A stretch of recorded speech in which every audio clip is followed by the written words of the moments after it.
All right, let's kick it off right here, then. Welcome in, everybody, to another episode of Rabbit Hole Sessions. Very happy to have you. And James, I'm trying out this new intro. A podcast for creatives and open-minded thinkers, where we deep dive into our thoughts and processes as we journey through our creative fields. Because that's what we're all about, baby. Very explanatory. That's what we're all about. You never know where you'll end up, and it's a lot jazzier than what we are. We're a lot more couth than that sounds. But yeah, we're here. Tyler on Demand. What's good, y'all? Jimmy McMoney, James Valdez on the other end. How are you, brother? I'm doing all right, We back for another Zoom rendition. Uh-huh. How you been since I last saw you? We were catching up a little before we started, but how are you? Pretty good. It's the end of the semester, end of the year. It's the end of a lot of things for a lot of people, so... Whoa, careful, bro. with the climate and people getting sick, careful. True. Well, I mean, that's kind of incorporated too. That's true. It's the end of the presidency is coming up. What do you mean? Are graduating. Well, January is when Biden gets actually... Oh, right. Sworn inducted, sworn in. Yeah. I didn't know when that was, but it's in January. Okay, gotcha. And you said you're finishing up with your little semester. That's good. Little semester. I didn't mean to say it like that. But your little fun semester. Oh, your little school thing? Yeah, your little class? No. Look at me. I told James I had an interview earlier, and all of a sudden I'm shitting on students. What's that? One interview, and this is what turns into me.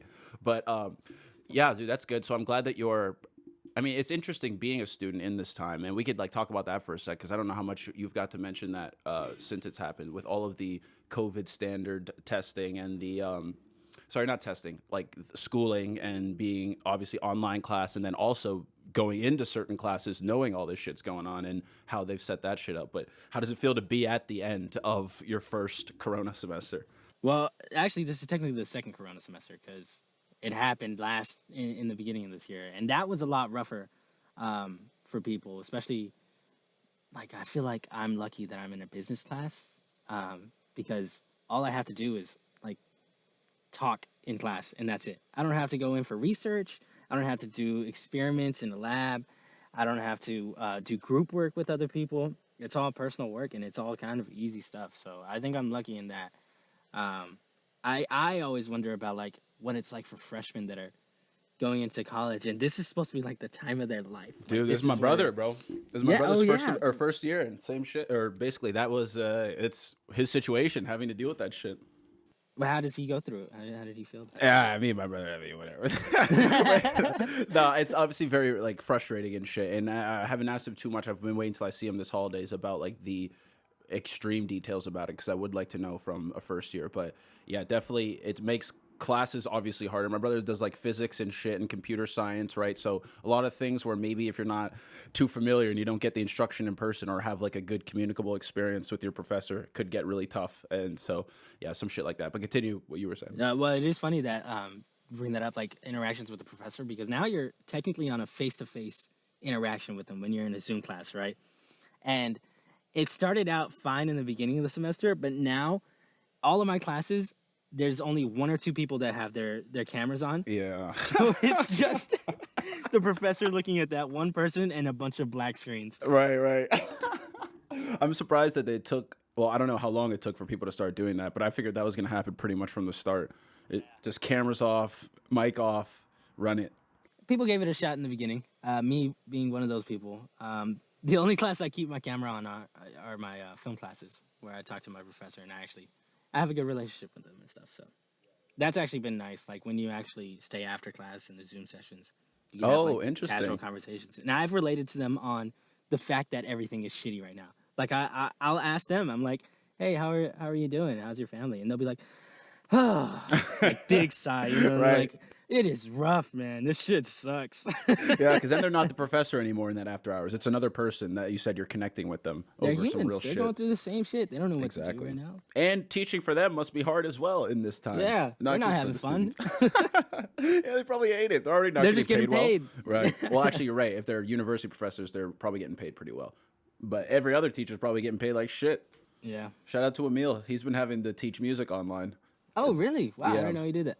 Oh, yeah, he's a teacher. He teaches, middle school-age kids about music and shit. And I tell him, dude, middle school? What the hell? You're brave. Yeah. You're a brave man. Those are some of the worst people on the planet. They don't give a shit about music. They don't give a shit about anybody. Yeah. They don't give a shit about anything.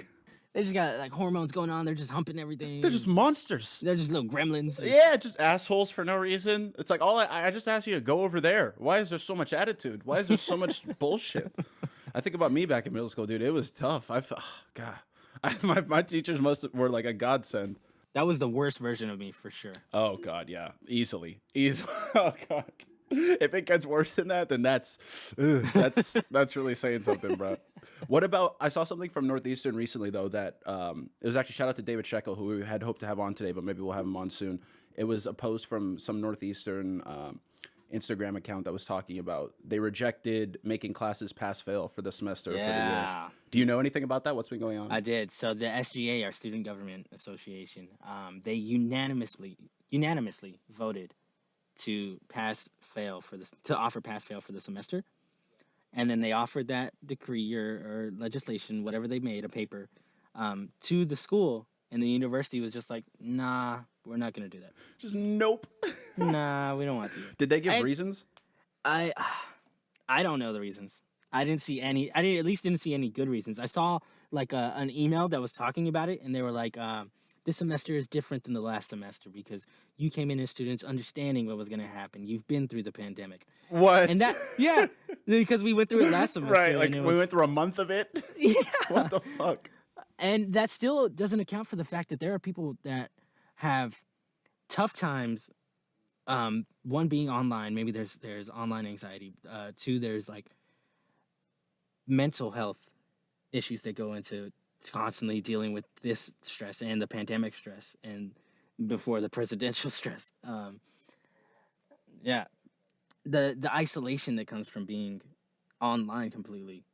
All of that is still there. The same shit that we were going through in the beginning of the year, it's still there. It's not different. Yeah. Like, why the fuck would I want to do homework if I have crippling depression because I've been isolated from everybody? You know what I'm saying? And you know, that's, maybe a bit extreme, but I know people who are going through it like that right now, who really have been through that shit. And you're right. It's just like it's just another testament to how much they don't care.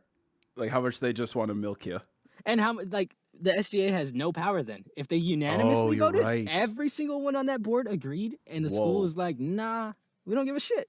That's a good point. It's purely symbol. They don't give a fuck. They don't have to listen at all. Oh my God. And wow. Is that the first time that you know of the SGA has voted unanimously on something? I think so, yeah. I really don't keep up with them because I never thought they had that much power. So right. I barely keep up with the country's politics. So I'm not gonna keep up with my university's politics. Oh shit. But you made it still to feels the end? like, oh yeah, I'm done. Yeah. Wait, what were you about to say? Still feels Well, like what? it still feels like high school student council. You know, Oh yeah. where they're just kind of a popularity thing. Yeah, I was part of that in my senior year. I was the class rep. So I was Hey, from look at that. all the people. I was a man of the people relating to the rest of the board. Yeah. I was class president in junior year, and I was by far the worst president they ever had. It was horrible. I didn't do anything. But I won. You people elected me. I won. Fair and square. It's like Trump is like, hey, you put me here. Hold on, wait, my headphones fell out. 1 sec. Okay, there we go. There we go. You said you didn't do anything in your tenure? Not really, man. No, actually, that is a lie. I hosted the first Comic-Con at our school. Oh, let's go. That's that huge. was something I did. I was actually pretty proud of that. That's huge. What the hell do Yeah. other presidents do? Just yell at the principal and get nothing out of it? You're different, James. You're innovative, revolutionary. Thank you. That's right. All of you. I was at there whatever for that the high school was. events. I didn't raise any money, but I was there for events. Oh, okay. Wait, so you just spent money by Yeah. having events? You Yeah. bankrupt the school. Okay, I get it now. Now I'm understanding why. Okay, maybe we should get you out of there. I take it back. Whatever James's high school's name is, maybe he wasn't a great mark of history.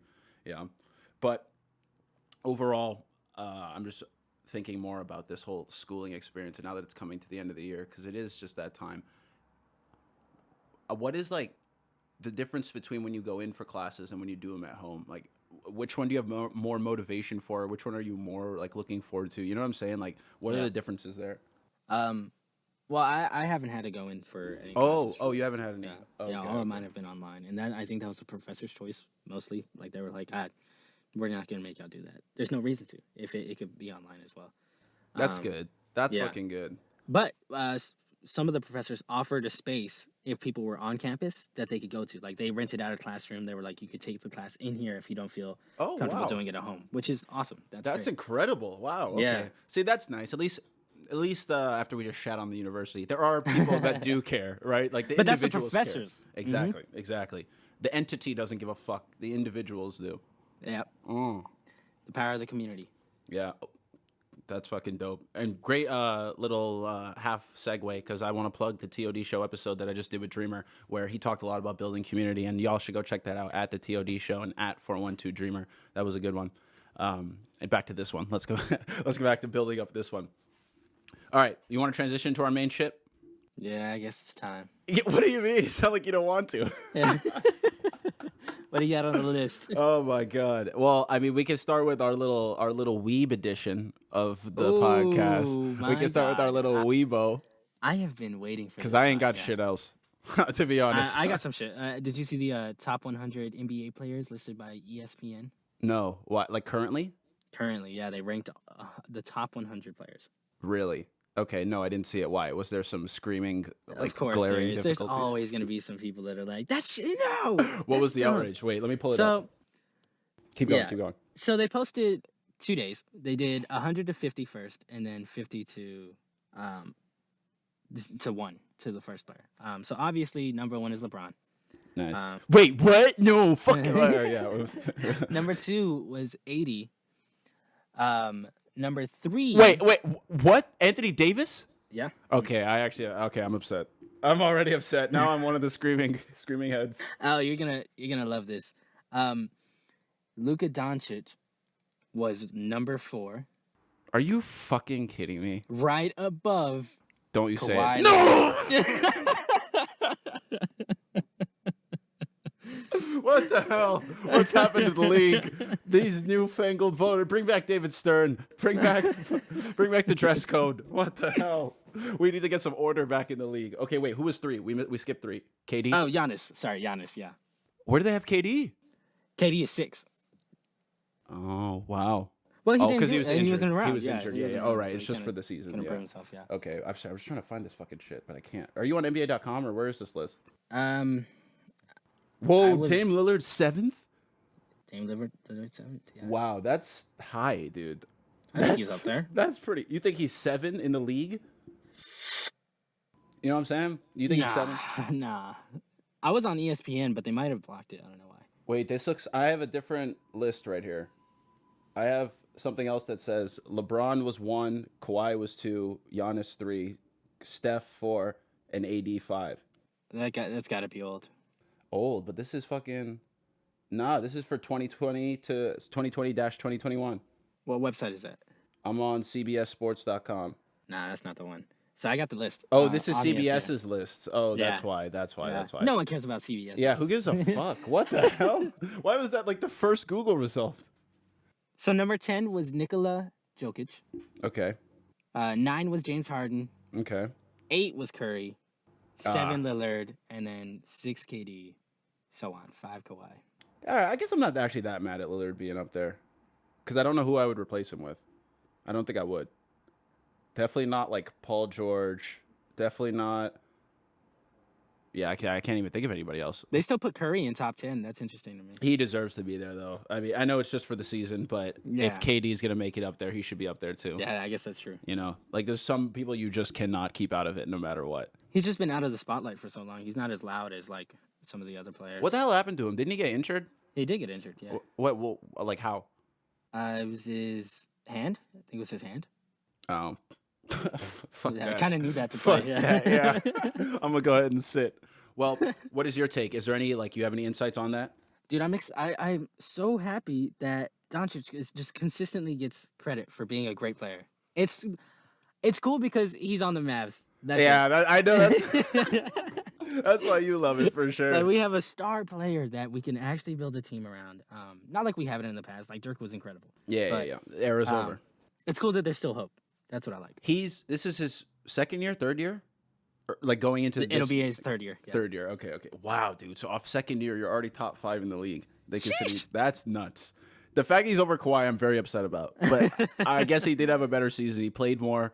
they didn't go further in the playoffs because the Clippers beat them, but Luka still, had to I think carry he a worked lot. better on the team than Kawhi did. Yeah, because- and he really had to carry a lot. And Kawhi was sitting. Kawhi took a lot of minutes and like games off and shit. Luka was fucking working.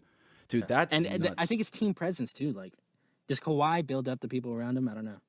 No, not really. But I mean, that's not what the list is for. But yeah, I understand what you're saying. Like in that. Oh, well, actually, I guess feel that like it does is. that does go into making you a good player, or at least That's probably why Damian Lillard's so high. Like, he does similar things on his team. Oh, so you're saying like the weight they carry for that team, as compared to I see, because Kawhi has Paul George, he has Patrick Beverly, he has like a whole squad of people that can also carry as much weight as he can. Okay, I see what you're saying. Yeah, then Lillard should definitely be up there for that.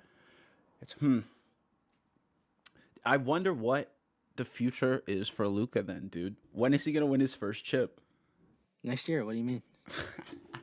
What are you talking about? Fuck, I forgot. I can't ask anything with a realistic answer. I can't hope for. Well, yeah, because Kristaps is back.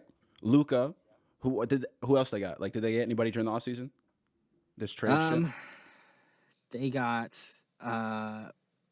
we did have a big name join us, dude. I completely forgot. Yeah, we should have done research. Oops. A little bit. Yeah, well, if James texted me this before the show, I would have looked it up. I read it right before. Comes with a topic and doesn't tell me. The only thing I've been begging for, he doesn't tell me. I wanted your raw reaction. Oh my god. Let's go safe next time. Well, that was a double entendre for all you listeners at home. Yeah, go ahead and rewind and catch it. Josh Richardson, James Johnson. All right, yeah, that's definitely it. not There's stellar. nothing big. There's nothing nothing big breaking the news. bank. Yeah, Yeah, nothing that's for crazy. sure. But Kristaps alone coming back, and if he's even 80% of what he was before, then that's a big fucking help. Maybe even like 70. That's still good. But what was his shit? Did he like break a leg? Yeah, it was something with his ankle. Some I think. 7 foot shit. Yeah, exactly. Tall shit. Tall people Some shit. tall shit. How do you exist, dude, at that like height and size? It's gotta hurt constantly to just walk. Just exist. Oh, existence is pain for 7-footers, dude. Jesus Christ. Because you've just outgrown everything. Your joints, your muscles, like everything's stretched to the absolute limit. We're not meant to, and never in history have we ever been that big. I don't think so. At least not human, like Homo sapiens. Maybe apes. Gigantotipicalus or whatever, the thing that they said Bigfoot was. Gigantothipo, blah, blah, blah. Somebody knows at home. It's a Yep, big, not me. That's big fucking ape is all you need to know. Yeah. You call like Kristaps a big fucking ape? Yeah, a big That's kinda Latvian like- ape. Yeah. He's white. We can say it about him, and nothing will happen to us. We can call him a monkey. Oh, touchy. Oh my god. Okay, no, that's all I got on the list. I honestly don't know shit else. This season, I'm going to be paying and a lot also more this attention. is just there to make people get a reaction. To give a 10-minute topic on a podcast. Yeah, Yeah. yeah. This season, I plan on watching a lot more though. The bubble got me hyped to watch hell yeah. more. Are they going to be in a Bubble was bubble in this season? Wow. I haven't seen anything talking about that. They probably should be for a little bit, right? You'd think shit ain't changed, bro. Shit ain't changed. But Just if the NFL worse. is going in stadiums, what's stopping the NBA? I don't know. Are there people in the stadiums? Few. Huh. Yeah, maybe that's what like the difference because maybe you probably tend to get more NFL fans that would be of the mindset of I don't give a fuck. We don't need masks and shit like that. I feel like the NBA has more people who would care. Just in terms, I feel like NFL has more like conservative fans, and then those tend to be the people who are more like laissez-faire with the what's it called, COVID shit. So maybe that's. I feel like the NBA. Yeah. I don't also, know. it's also probably on the owners to decide, and the owners in the NBA are just more diverse than More progressive as NFL, well. yeah. Yeah. That's that. Yeah, that's for fucking sure. And you are appealing to a base. Like, if no one's gonna come because it's the people that would not want to be out during Corona, you're not gonna have your shit open because you ain't gonna pay for that. Well, actually, I don't know. I guess you're paying for it anyway. You're paying for the stadium. You might as well do something to get. But you got to some pay money. for like the lights, the toilets. Oh, all the that staff. shit, Yeah, all that Staff. bullshit. How many of those people got fired during this shit? That sucks. Yeah. There was I think it was Mark. Was it Mark Cuban? Who It was still Mark kept, Cuban. Yeah, he kept the entire like staff all on payroll. Everything, like everybody was taken care of. Yep. All right, maybe James has got something with this Mavs hype. Like maybe They're a good team. Like they're nice people. they're a good They're not- organization. Yeah, they've got Yeah. good culture. Like it's strong, and it always has been. Everything since I've been in the NBA, they've been one of the better organizations. Them, the Spurs, maybe Miami, and I can't really think of many others after that. Definitely not New York. No, no way. Definitely not Dolan, but luckily that's not my team, so I don't give a fuck. Fuck him. Go keep it up, Dolan. Keep shit in the bed. That's all I care about. I never want New Yorkers to win anything. I know my homie Asim. If the Knicks and maybe the Nets, but more so if the Knicks win the NBA championship or ever get a title, he doesn't even watch basketball. But I know I'm not gonna hear the end of it. Like until even after they lose, and like the next game, it's just gonna be, yeah, New York's the shit, yeah, motherfucker. Like it's never gonna stop, and it's just, oh god, and especially from someone who's not an athlete or not athletic at all, it's gonna be very upsetting. And they're one of those fans that I probably like never watch. No, because they know that they lose. Never. And then when they finally have a good season, they're gonna be like, I told you, we're gonna do it. It was the Golden State Warrior fans all over again, but worse. Oh yeah, but worse because New Yorkers are much more aggressive than people in LA. Lot of soft. Oh shit. All right, well that's good. I'm looking forward to the NBA coming back. Yeah, for sure. All right, let's transition over because as James preluded earlier, he's been waiting a long time for this podcast. I kind of have too, and I was looking for. I thought it was gonna happen on the TOD show when you came over and guested one time, but I mean, we could still maybe do that. But we about to have some anime manga talk for this segment. Anime. Oh my goodness, yeah, James Summer. So all of you weebs, otakus, waifus, all the other terms oh my God. for the anime community, bring it on in. Get huddled right close to your headphones or speaker, however you're listening to this. Anybody who was just listening to the NBA talk, you probably don't care. Skip this part, please. Yeah, you're probably going to want to skip this part. But this started off because Attack on Titan, for all of those who don't know, it's a manga and anime that just released its new season. Incredibly popular. Yeah, like in the past maybe year, it's gotten quite popular among people. It already was, but I like saw more of hype social media wise and just other people and like YouTube and shit. And mostly because this is the final season for the show. Okay, that's where I want to start because I saw that, but the manga's not done. Yeah. So so they're just gonna run it until the manga finishes and just however many episodes this season is, however many.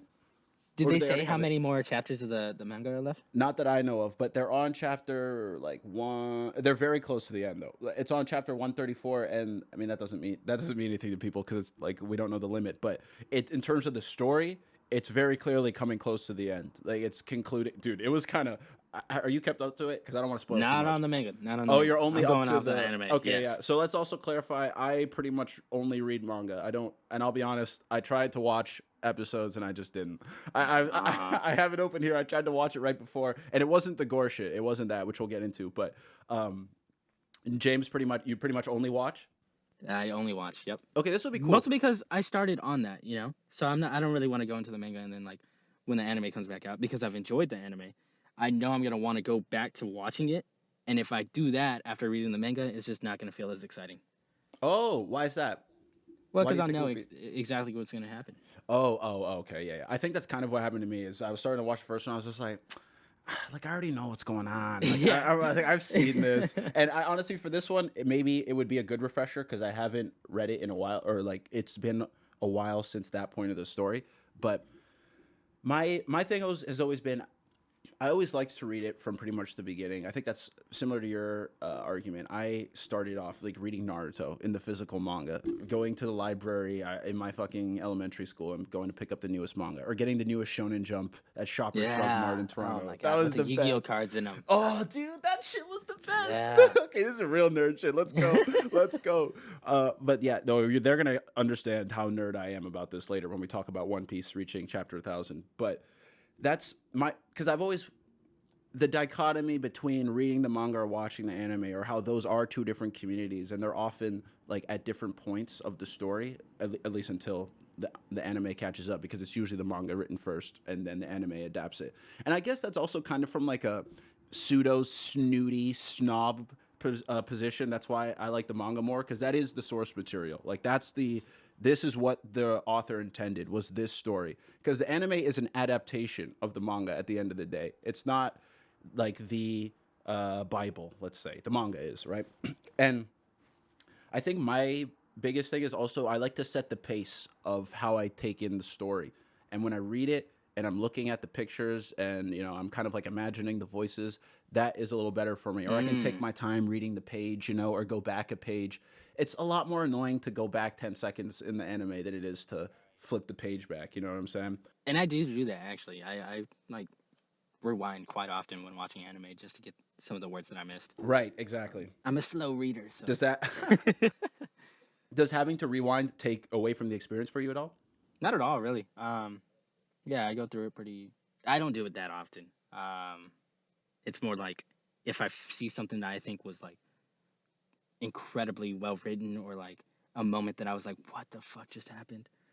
I'll rewind it and re-experience it. Oh, okay. So you pretty much rewind it for like the good shit to Yes, re-see it. yeah. Yeah. I mean, because it was even happened to me now when I was trying to watch this first episode. Is I did have to go back to catch some shit or to like see one of the words I missed, and I've gotten better over time with like not hating the sub version as opposed to the dub. For those who don't know, which if you're listening in this far, you probably do, but there is usually a subtitle version in Japanese and then the English dub that comes out quite later for a lot of things, like quite later if you want the Yeah. English shit. But I mean, the English voices are honestly worse. It's the Japanese voices are better for the characters. I just They don't carry understand more what the fuck they're emotion saying. throughout, and I don't know, it just matches so much better. That's interesting. Yeah, I think it's because I mean that's how it's written. You know, it's written from a Yeah. Japanese person's perspective, and so maybe Japanese people can embody those emotions of those characters better. And you're I right. often think about like how much of the dialogue and the writing is like lost in translation, and how we'll never Yeah. really, because we're Americans and we don't speak Japanese, how much we will never really understand how the story was actually supposed to be experienced. And I think that is let's steer away from Attack on Titan a little bit because this is about One Piece for me. I am into this shit to the point where I watch YouTubers break down the most recent chapters of One Piece. Like Nice. I go watch chapter reviews. I Yeah. listen to them talk about the lore, about character analysis, about shit that has to do with the story compared to real life. Like I go in with the YouTube shit. Shout out to Tekking 101 and Brago Diaz and King of Lightning. Those are my guys. Those are my fucking guys, man. This is awesome. It is, and I love them, and it really does enhance the story for me. Because one, I am super into the story, and like I love to hear about concepts broken down that I may not have understood, or to hear people. It's like if you watch a TV show and you listen to a podcast about the TV show, you know, like a Rick and Morty podcast, let's say, and then they go into explaining the philosophical ideas behind the humorous shit you just saw on the screen. It's the same thing with the mangas, right? And I was, what was the point? What was I just saying? What were we just talking about before this? I You go lost it. deep into YouTube breakdowns. I know, right before that. You wonder how much you'll actually experience compared. Yes, there we go. Because I've had like I've listened to some of them and they explain it in English, obviously, and like everybody's reading the English version of the scans, but they'll reference people who do speak Japanese who are also into the anime, who they've spoken to or have posted resources for shit like that, and when they quote those people or they bring them in for extra reference, you do get more, like because they explain how there are things lost in translation, how there's some things that just can't be expressed as well in English as in the original Japanese, and it gives you more clarity on the art.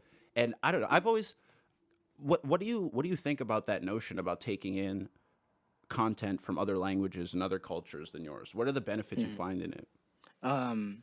Well, one of the things that I think steers people away from anime is like they feel like it's so foreign. You know what I mean? And I've had people like walk in while I'm watching anime and they're like, it's ridiculous, but they're like, what are you watching, bro? And it's like something simple too. It's just like from the sounds they make, like the high pitched noises that they make sometimes, yeah. Or some of the jokes they make, they just don't land with some people.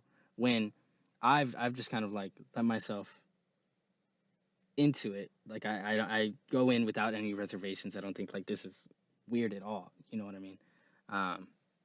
And because of that, I think it's allowed me to experience the culture more, understand it better, and I could pull some foreign concepts into the writing that I have of my own stuff. Like I've thought about like how I can make jokes that parallel jokes that I've seen in the anime in a movie sometime. Whoa, that's cool. Yeah. Yeah. It's kind of like I was gonna say like slapstick like kind of comedy where like there's a lot of that shit where you might be trying to adapt. And it's funny that you said you go in with no reservations because I had to do that at one point as well. Like earlier on when I was first getting into it, I was like, listen, just go and accept that it's gonna be this way. Because like you said, some of the jokes people are just be like, what the fuck was that? Like And I'm trying Yeah. to explain it, but because some shit is just so silly or so like directly explained in the words, like in Yeah. the Yeah. subtitles. The The joke dialogue is very explanatory sometimes. exactly, like they'll Yeah. directly say what's happening rather than let you sit with the joke. But that is what you said about because we don't understand the words, so they have to put it in English, like directly what's happening. Like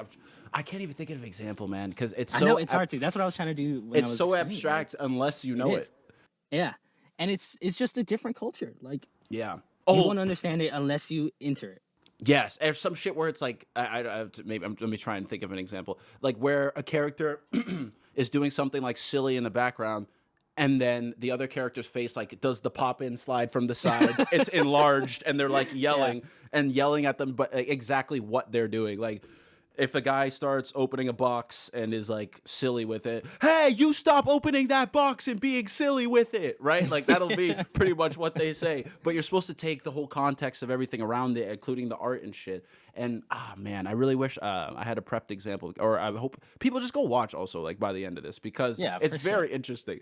But I think it's when you talked about bringing the culture and bringing it into your own art forms, definitely into art forms, your own art, which we can also get into, but also in life in general, I think it allows you to look at life in different ways, right? Like lessons of life in different ways, morals, right? I think culture are just interpretations of life and metaphors for life, right? So everywhere it develops different culture, but they all go back to kind of the same core things that we all experience as humans, right? And they're just different takes on that human experience. So I want to know what That's they think true. about the human experience in Japan as Yeah. opposed to in America, right? Yeah. Because it's all different, and all of us, no one person has it right, or sorry, no one culture has it right, because you can't possibly know the entire world from one culture. So the only way you could kind of get a wholesome understanding is by indulging in these different things. And so far for me, it's only been mostly Japanese art and culture for the other foreign shit I've taken in, but even times where I've taken in Arabic text and culture, or maybe like Greek or Egyptian, right? Things like that. You really learn how I'm trying, like pretty much what I just said, how the metaphors for life change and how they all provide understanding. And how some of them parallel each other. And it shows like at our core there's something connecting each of us where we could see the same concepts but same in different ways from someone who's across the world. That's so cool to me too. Yeah. And it shows unity through difference, which is something that we've talked about on this podcast before. Because, like you just said, it shows how we can look at the same thing, which means we're all experiencing it, but then take it differently. And that is like I find strength in that. I thrive off being around people who are different than me, right? Because I love the exploration of okay, what can I find out about you that's similar to me that we can relate over, and then different that we can I just love being fascinated. Like I like learning from people and from things, right? And you're not gonna get fascinated by some shit that's the same as you or some shit that you know. And I just think it's really I think it has helped me like just think about the world and be a person because I start to consider things from these different perspectives. Like from we've talked about Japan before, and now people maybe have context why I've like talked about Japanese culture. But that's also another thing is I do from the art, it literally is a launch pad into reality of the space. For example, talking to these or not talking, watching these YouTubers talk about this shit is a perfect place where that happens because they'll talk about whatever was happening in the chapter and then be like, oh, these four things reference these actual events in history that happened in Japan, and this is the reason why those things happen, blah blah blah, and then that's the reason why this is like this today. And I'm just like, whoa, holy shit! I wouldn't have learned that unless I watched or unless I read this chapter of One Piece and then watched this YouTube video. I would have never learned this otherwise, and that's nuts because it's shit that when we were talking about Japan and like the specific thing I'm referencing, I don't remember what episode, but it was about the culture of Japan and how it was so insular and why that they're like the way they are today and how they were able to form societal norms way before anybody like any foreign countries came around.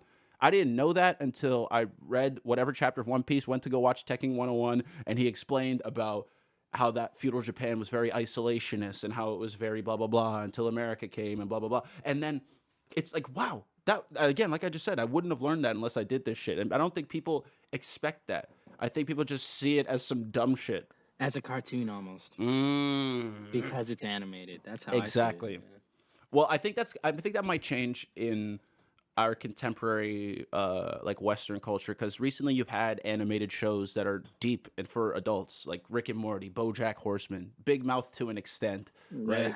These to an extent, Interesting. Yeah. to an extent. I agree. I agree. Yeah. But it just And shows that you can explore these deeper concepts in cartoony ways. yeah, and what's the problem with having something that's just it's kind of cartoons and anime kind of go back to like original storytelling where it was Whoa. drawings on caves. It was all art form. It was all handmade things. What's wrong with going back That's to really interesting. And it's funny you even mentioned that, like specifically to something like Japanese, which the characters are like they stem from drawings and shit, like the writing, right? Like the calligraphy is very close to the original, just drawing shit. And that you can see how that bleeds into the art. It is a very poetic thing. Whether it's manga, whether it's anime, it's very poetic art and very, even though we just said they say the jokes literally and shit, there's a lot of poetic phrasing in the animes, whether it's poetic like framing of scenes, whether that's like the sunset and shit, or the way they've got the glare and like. Well, can you talk on Attack on Titan's anime style and like the art design and shit like that? Because I've obviously seen this episode and I've seen clips here and there, but I've mostly, like I said, read it, and there is that very valuable part of it coming alive through the art when you see the anime. Or any, well, it doesn't necessarily have to be Attack on Titan. Any of the ones you are familiar with. no, that's fine because that's the one that I'm most focused on right now. The animation in that kind of plays up the horror aspects of it, which I enjoy because I love horror.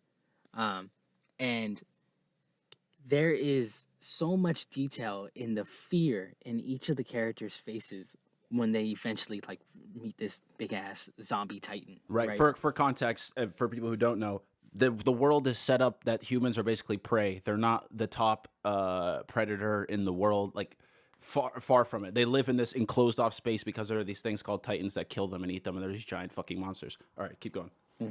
And the motion that they developed using this technology, they have like these 3D.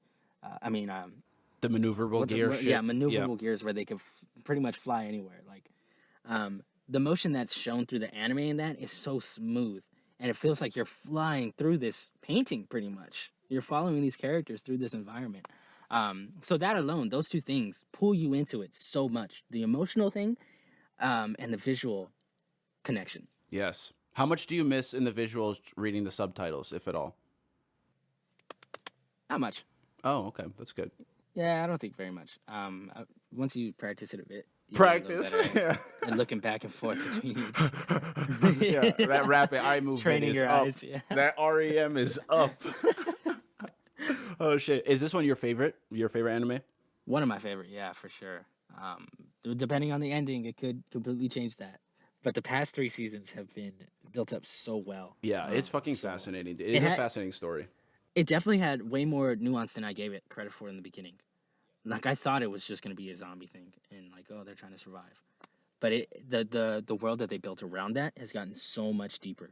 Dude, the opening chapter of like it all going to shit and how like the first thing you see is that shit peeking over the wall. I'm just like, and then like you said, you see the fear in the main characters who are just kids that were just like loving life, who wanted to like go past the wall one day, and then all of a sudden, here is the destruction of everything you care about coming in right now. And that quick switch, I was like, oh my fuck. It kind of, to go to the influencing our art shit, there's, I don't want to give away too much, but in my little story that I'm writing, in not the prologue, but the first chapter, it starts in a similar way, like disastrous. It opens up with disaster in the home setting, and that is like what starts you. And I just think that is because then it goes on to explain everything, obviously, later. I don't really know. Wait, the season 4, are you familiar with the origin of Titans? Yes. Okay, all right. So Yes, then, yeah. as it then further explains where they fucking came from, and first of all, who those people were, when it was revealed, the what's the name, the colossal Titan, when it was Titan. like in that moment, because I didn't figure it out until the story kind of was right there in that moment in the panel, like the manga panel, and you see them about to transform, and I was like, what the fuck? Yeah. My favorite thing about that part, without giving too many spoilers, was how the characters, some of them already knew. and how they were Ooh. reacting in that moment. Yeah. Because it only showed their reactions and their their faces, and you could read everything in that moment. It was the tension is so well paced and built up. Oh my god! And the stakes are so high that any character can die at any moment. You have no idea, Yes, dude, no clue which one's gonna die. that was surprised me out of this story. I mean, I knew it was crazy and I knew it was gonna be like a lot of shit going on, but the fact that main characters just die. Like they be off, Just out, they're they're just offing gone. main characters, and I'm just like, whoa, okay, I thought they were important. But but that's also another thing I've been kind of thinking about incorporating into this story. It's like, whoa, how much value do I put into someone before offing them, and then is there even more value by offing them, like to the story? And yeah, a lot of times there is. And a lot of times the way you make them go out is what encapsulates their character. I think of Itachi from Naruto, like how he went out and then his story comes up later. And then like talking about that person once they're no longer around and like the world about them keep going while they're no longer around. It's like it's such an interesting and like storytelling mechanism that Because it's interesting because crazy. you start to miss that character. Yes. This animated character, you're like, man, Yes. I miss Itachi, man. He Dude, was I cool. still get upset to this day when I see pictures of Jiraiya being killed. Ah, Like that yeah. shit still hurts me, man. yeah, man. And this guy doesn't exist at all. It's not even like an actor that's playing a fictional character. It's literally a drawing. It's a Like we s- moving drawing. I used to sit outside and look at the sky and be like, man, I wish Jiraiya was still around. Yeah, man. And that's a testament to that is because of the long-standing nature of the story, which I think exists in manga and anime a lot more than these other mediums like TV shows and movies, is you true. are literally with these characters for years. Yeah. Years. You follow these stories for How keep long? men- How long have you been reading One Piece? about to say, I keep mentioning One Piece. It's still like in the 20th year, like or the 21st year of the story. It's about to hit chapter 1,000. I've been reading it since. I was kind of off and off reading it when I was a kid. Really started reading it when I was in about maybe freshman sophomore year of high school, and like started to follow it actually. And dude, okay, let's just fucking go right into One Piece because I just want to go into it. So it's about to hit chapter 1,000, like I just said. 20 years of serialization and publication, and one of the top mangas for most of that 20-year span. First of all, when was the last time any of you have done anything for a year straight, let alone been the best for that whole year, and then multiply that times, wait, how many? 20, yeah. Oops.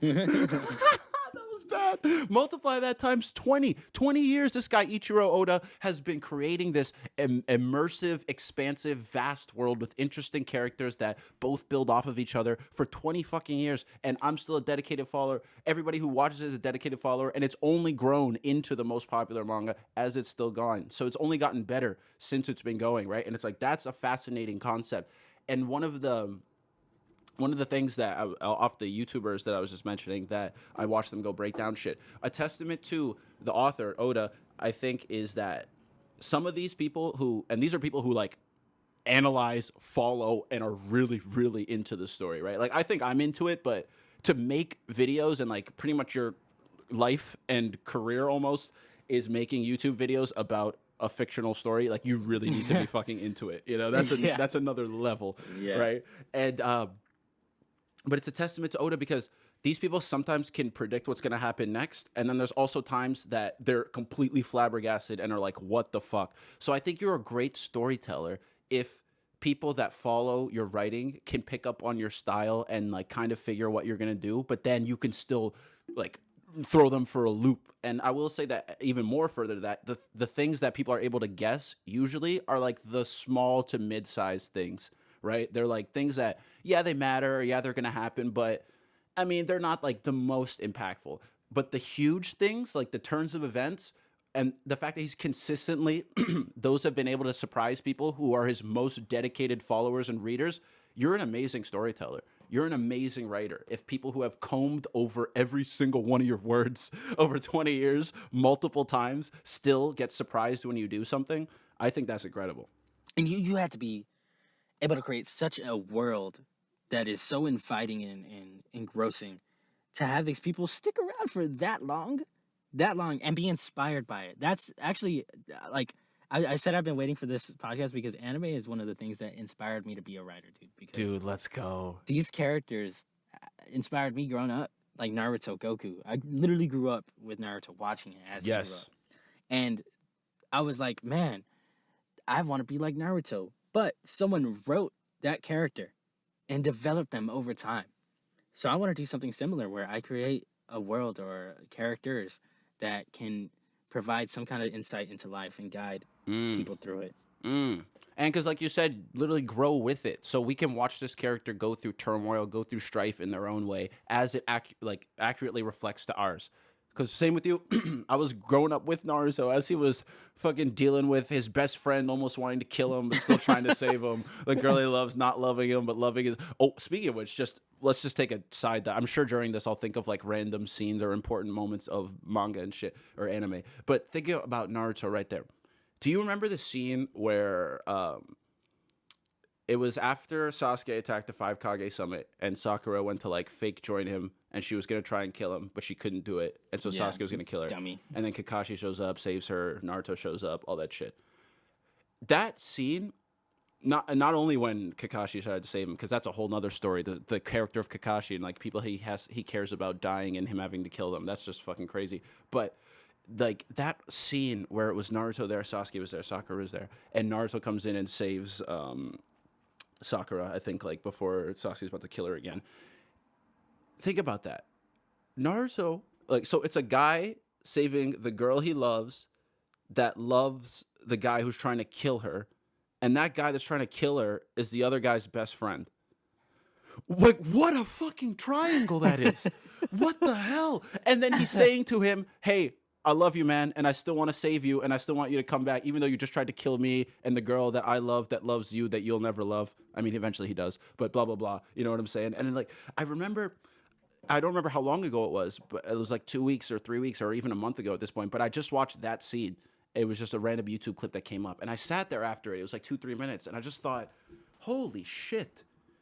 All of the history and all of the lore and build up to this moment, like, and you wouldn't be able to feel this moment unless you'd followed the characters until then. And it's just another testament to the long-standing nature of building a character for that long. Of you get to see them go through things, and it doesn't feel like rushed or hacky. There's a lot of times in movies or in TV shows that maybe they got cut shorter than they wanted to for a character arc. It feels like a really rushed loose end, and you're unsatisfied, and you're really like, oh, what? Like, I just invested all that time for that? I don't feel that way about Naruto. An original Naruto series is done. I mean, a lot of people have their issues with how it ended, and sure, I have my own as well. But when it ended, I wasn't like, yo, I just invested 10 years for that, or however long it lasted. I thought, fuck, it's over. Yeah. That is how I felt, truly like, fuck. The biggest thing is you kind of lose the relationship after that. It's like the end of their continued story, like your continued story with them, because it's done. So now you got to go off living on your own now without. And then that is watching kind of when you do become like them, like you were saying, because Naruto lost people in the show, and then he had to go live on and continue his life without them, and that's kind of how I felt, like you just said, when it ended. It's like, shit, I just grew with this person, taught me a lot. Person being the show or the manga. I just grew with this person. They taught me a lot. I learned from them. I evolved because of them. They were with me through the hard shit, through happy shit. And now I have to go on without them and just carry the lessons with me. And it's literally a direct fucking metaphor from show to life and life to show. And it, like, holy, or not metaphor, parallel. And it's like, wow, dude. It's, again, we keep saying it. Wait, I'm probably going to say it a few more times. Another testament to building this these characters in this world. And I want something like that. You said it inspired your writing. It's definitely inspired mine. My shit, I want to be, my ultimate goal is for it to be kind of like a Western graphic novel, but like a Western anime in a sense, right? And that eventually turns into a show, that eventually turns into a video game that I can make some of the music for. Like, that would be, that's like my ultimate creative goal. If that could ever happen, James, that'll be dope. And I feel like if I get any kind of traction in anything that I'm doing, like in terms of podcasting or music or even the writing itself, that's kind of feasible. You know what I'm saying? Like, there's some clout there. There is enough of an attachment that's like, oh, I can see how he'd want to build it up. Because everything we do that, well, I say we, I was talking about me, but I'm sure yourself as well. Like, when we do the podcast and when I do music, it's storytelling. That's what that shit is. Of course that's what the essence is. So now that I'm actually writing a story, a lot of times I feel like it's the purest shit. And it's interesting to write about characters and write like manifest the character. And I wish like these are some of the things I want to ask these manga writers and shit. I want to ask them where they drew the inspiration for characters, because in my shit, I find it being that every character has part of me in them, but none of them are me entirely, right? Or none of them, or whatever they're based off of, has part of that shit in them, but they're not one, or sorry, they're not a totality. They're just a manifestation pretty much of that aspect of you. And maybe there are some characters that are more like me and that more aren't, but it gives you a, how do I want to phrase this? It gives you a chance to actualize yourself, or self-actualize, I should say, in different ways. Like, say there's a part of you that you really like. You could write a character that's like that all the time. So there's a part of you really don't like. There's a character that you could write like that, that's like that all the time, and then they can interact with each other. And you could create this dynamic playing field of your thoughts, basically, and your values going against each other. Not even going against as if they're fighting, but interacting with each other. And it's a way to like process your own emotions and feelings and aspects of yourself. I don't know if everybody feels that way, but I want to talk to writers about that. Do you ever feel that? Dude, yeah, definitely. It's therapeutic writing. It is. You're just putting the way you see the world down on paper or on page, like whatever page. Everywhere. Maybe typing. Yeah, everywhere. Anything. On your tablet. On your tablet. These new age kids. Yeah. And then the more you think on it, the stronger, or more, not stronger, the more refined those thoughts get, you know, and the more efficient they are when you share them to someone else. Yes. Like you can communicate things to people now. Yeah. Because it's almost like writing anything is like having a conversation with that thing, right? If you're writing a character, if you're writing a song, if you're writing... Mike Dubb said it on an interview I did with him. Shout out to Mike Dubb and the TOD show again. But he was telling me that when he was writing one of his singles, it's like a lot of the time his process is he listens to the beat and he's having a conversation with it. And that's what ends up. It's like the beat says something to him and he's saying something back. And his lyrics are what he's saying back to it. But the beat is saying something to him that's inspiring a conversation. And a lot of times that's how I feel about the writing. And just like in life, when I converse with people, it makes me think about myself, makes me think about the world. It makes me process things maybe differently and present them. And I think the biggest way I can encapsulate these thoughts is it gives you a chance to engage in the ideas when you might not have a chance otherwise. So when you go talk to that person in real life, it's not the first time you've tried to approach this. Like, how many times have you had a conversation or tried to talk about something that later on you're like, oh, that would have been the perfect way to say it, or I should have said it like this, right? But it's like I never had a chance to say it out loud, so I don't know. I didn't have a chance to really work it out, because you can only work out so much in your head before it gets too cluttered. And we all know that speaking in real life is different than thinking to yourself, right? So I think writing's really good for people, even if something like keeping a journal. That's what, I was going to say, that's what diaries and journals are for, right? It's people just putting down their thoughts. Do you journal or catalog your thoughts? Not daily, but I definitely catalog on my phone. I have notes, I have reps, I have show ideas, I have character ideas. I have pieces of dialogue that I think of. I have random jokes that I think of. like stand-up sets, like a tight five? No, not really. Well, nah, not really. Wait, what do you mean? No, not really. Just like James writes his jokes. If he ever jokes on his podcast, just know he's got a writer. He thought about it before. Oh my god. Yeah, I'm with that, with the journaling aspect and the diary aspect. Because sometimes, same with you, I don't do it daily, but I do have one that's kind of just around, and like a dream one as well for when I ever think of shit. But it's when I just dream have one, of course. Yes, yeah, I have that when I just have a moment of there's shit in my head that I just need to get out. Literally, I get it out by writing it on the paper, and it feels so good. It's like I can literally feel it going from brain into my hand onto the page. And when you see, I mean, especially me, when you see your inner monologue written out, because I pretty much write the exact way I think or speak, and when you see it back, it's like, oh Jesus, Jesus, it's a good thing I'm doing this first, like that I'm addressing this first, and it really does help, man. For me, I also just don't want to lose those thoughts, because if I don't write them down, I'm gonna forget them, for sure. And it's like you need it to, how do I want to say this? In addition to not wanting to lose them, it gives you like a reference point to then build off of, so you don't have to start from scratch again when you come back to the thought. I think we've mentioned it similarly to something like Black History Month, right? When it's only part of 1 month of education, every year you're going to have to start from the beginning at that 1 month, because everybody like kind of forgot by the time the year's up. And then it's just the same shit you end up explaining over and over again that skips a lot of shit and that doesn't go deeper into anything, right? We all know Martin Luther King, Rosa Parks, right? We all know there was slavery, civil rights, and Obama, right? Like that. We all know that. We know so little about the shit in between. And Black history is much more extensive than that. And it's the same thing with your thoughts and your emotions. They're much more extensive than I was born, I graduated high school, and now I'm here, right? There's so many things that go into that and that go into your daily life that, again, I don't chronicle daily, but even if that's something weekly, bi-weekly, fuck it, monthly, it just gives you a reference point to keep building your thoughts and keep like discovering self, I've noticed. Yeah, I agree. Yeah. All right, fuck the wholesome shit. The one thing about, I mean, it's still kind of wholesome, but one thing about this One Piece reaching chapter 1,000 thing is the author, Oda, has a big, big decision to make. And I am interested to see what he does as both a fan of his writing and then as a writer in general. Because, 1,000 chapters that's not something to like sneeze at. There's not a lot of mangas that do that. There's not a lot of stories, period, that have 1,000 chapters. That's right? a freaking long story. Yeah. Oh God. Yeah. And it's still going. There's probably going to be like another, I'd say like 200 if I had to guess. There's probably gonna be like before the story's over. Yeah. Oh my yeah. God. It's nuts, bro. It's fucking nuts. Like there might be another 5 years or 3 years, 3 to 4. Oh my God. And I'm here for it, baby. Let's go, Oda. He's still young. He's got it in him. But so it's like you really only get that once. Even if he starts another story after this, it's probably not gonna go for 20 years, right? And he's probably not gonna want to.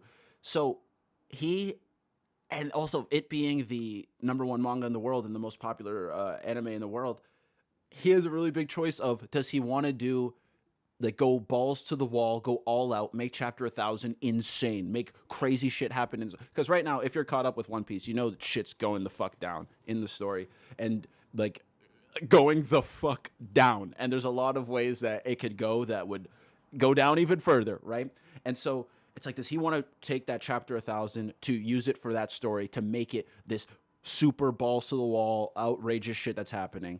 Or does he want to make it like some joke chapter, like some gag where it's some bullshit that goes on? Or does he want to make it just a regular chapter, right? And knowing this guy, I mean, this comes from me watching the YouTube. I say knowing this guy, lol. I sound like the YouTubers. But he's a very joke and like a gaggy type of writer in the writing as well over the 20 years. That's also another thing actually that does sustain it, is the humor aspect. It's not just story and world building. There is like humor that attaches you to characters and story that keeps it going. But I could totally see him trolling the audience like that, where chapter 1,000 is just, regular. Just another chapter of the week. And again, there is shit going on in the story where it could still be a great, solid chapter, but it wouldn't be the monumental shit. So I'm looking forward to what he does for that. And I don't know what I would do in his position. Jesus, yawning. Come on, bro. I'm that boring. Sorry about that. I know. I went on for that long. I know. I'd love to see that. You into One Piece at all? Have you ever been? I started reading some of the older ones, just here and there, because I had seen it on Toonami here and there too. So I have very, very scattered pieces of the story.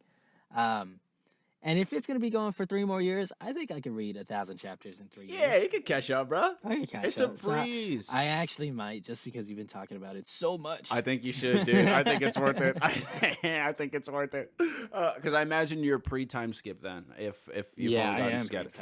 Oh yeah, then you got good shit to see.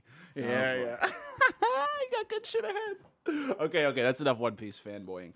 What I do want to talk about is we spoke about this off the pod, but. Because I was mentioning maybe one of the reasons why I wouldn't get through Attack on Titan by this time is like the gore, like because it's a very, very gory story. Yum. And I was like, I'm not the biggest fan of gore and shit when I watch things. And we started talking about or playing with the idea of the use of violence and gore in art as a tool of expression and whether there's like the merits or whatever behind it. And let's go into that a little bit because there is something romantic about violence when it's done right in movies and in stories. There is something that it enhances, but I don't really put my finger on, or I can't put my finger on it. What are your thoughts on it? So it's violence is kind of a human thing in the same way that love is a human thing. Oh. It's just a form of authentic expression of emotions.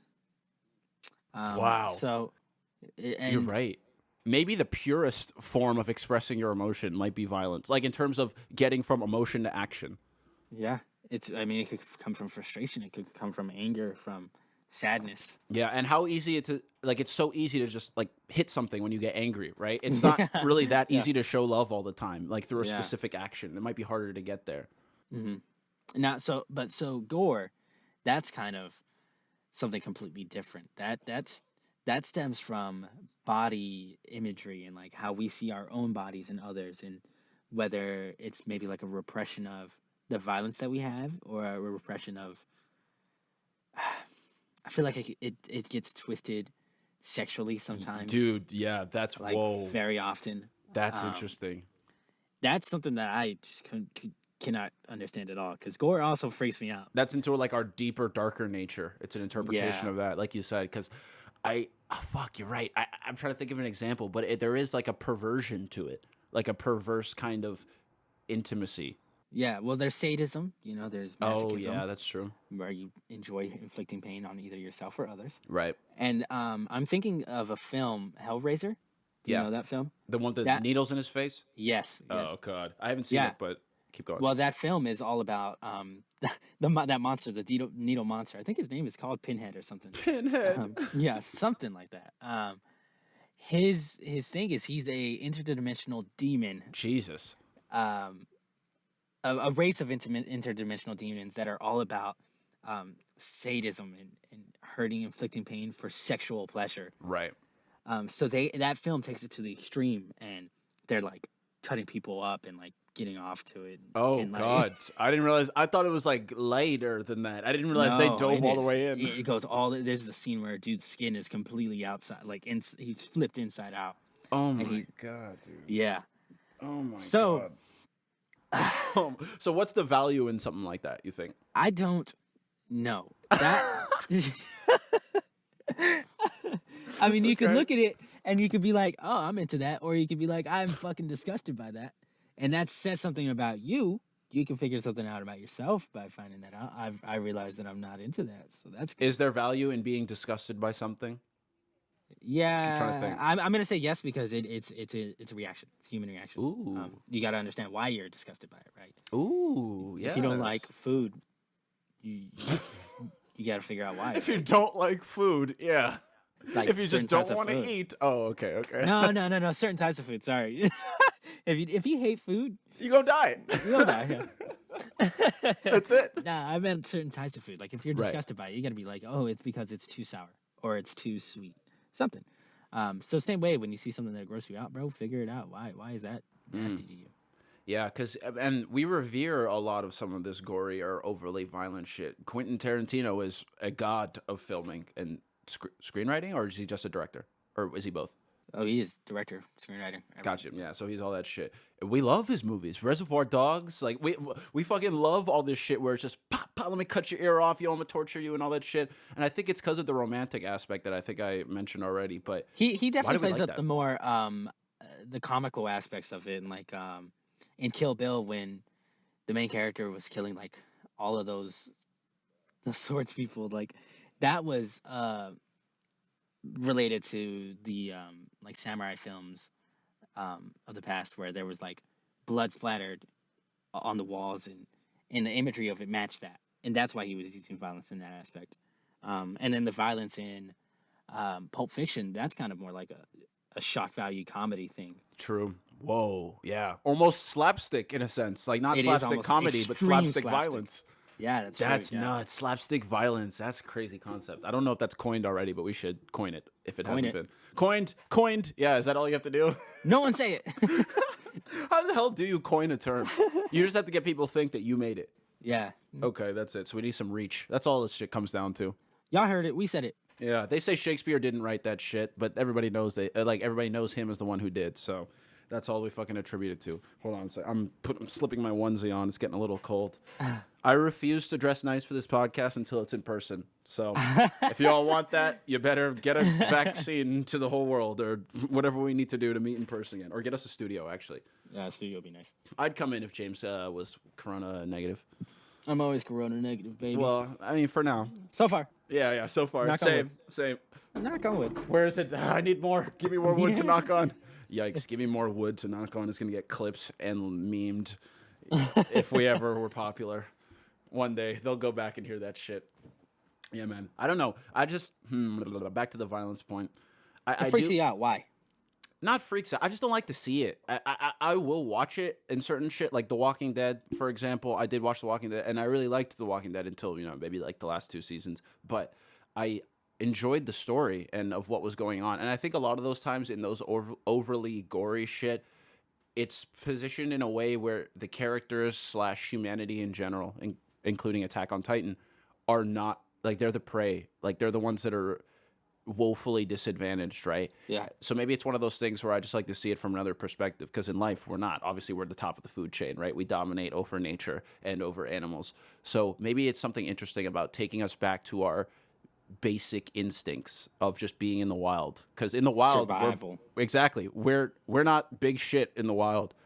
And there are so many things that will just kill us easily. Like, even something you don't, like a coyote is the size of maybe like the bottom half of your leg, will rip you up, will tear you down.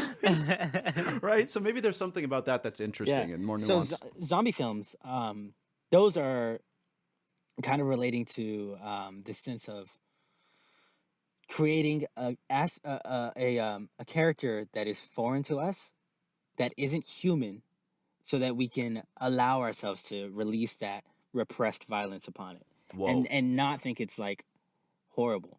You know what I mean? Interesting. Well, yeah, because the characters in the movies have to like come to terms with that themselves a lot of the times. Mm-hmm. But in the earlier ones, it kind of wasn't that. It was just like they're killing them, man. They're just blowing them up. They're monsters. They're like not human at all. So you have the right to just dismember them and shoot them in the head and things like that. Oh my god. Yeah. I mean, that's usually what it comes down to. Yeah, you have to either plug the brain or slice it off. Yikes. And I wonder if there's any commentary there about, because that's interesting that you just said that, and how there is, even though they're not human, they look just like you, except for whatever other shit. Like, and maybe especially in the zombie movies, yesterday they were you, right? And now today they're not. And I just wonder if that is like a kind of reverse commentary maybe on things like dehumanizing or racism or shit like that, where there are people that how do I want to phrase this? Obviously there are people that look different than us that get oppressed, so maybe that's like what it is right there. But then also at the same time realize, we are similar, and yet we inflict all this violence on each other. Why? Right? Like maybe there's some aspect of that that's there, and I could see that, and I could see that being a little interesting. But I do like this idea. I think for me it sticks more on the idea of being prey, which is crazy, like, to just talk about, like, and just say out loud. But I do really like that idea of that despair, that deep, innate despair. Honestly, like every creature probably feels. Any organism in life has innate despair of their predator, because that's the shit that's going to end my existence, right?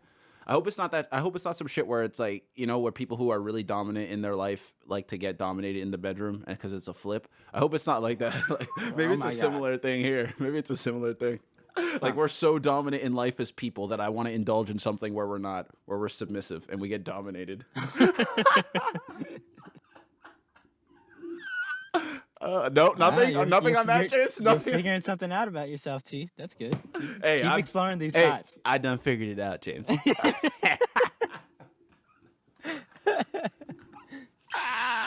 One day when we don't care about, when we're not as squeamish about talking about these things, we'll talk about it. We'll talk about sex life. Is that we as a culture, or is that we as in? No, it's you and I. Because I know if I ask you right now if you like to be a sub in the bedroom, you're not going to tell me. Yeah, I probably wouldn't, man. Yeah. Between me and someone else.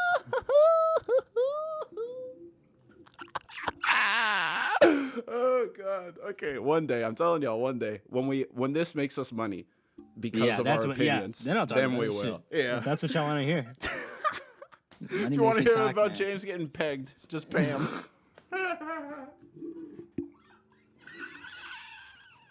Oh God. Oh my God, James. I'm just kidding. I'm just kidding. Well, unless you like it, then there's nothing wrong with that. I wish we had video today. James just gave me the craziest look. Oh my God! Careful, bro. Before I use some violence on you, it is innate. All right. You better Yeesh. be What does careful. that mean? What? Violence. I don't know. We were just talking about violence and sexual things. I just tried to tie it back. I don't know. You're trying to be sexual through violence now? No, I don't want to be. I No. don't know. That's what you Let's said. take it back. Bleep. Oh, I might have to cut that out, bro. Oh my God! All right, man. How long have we been going for? Holy shit! That's a good question, man. An hour and 10? Are you serious? Wow. I'm genuinely shocked. We're so good at this now. Like we're so good.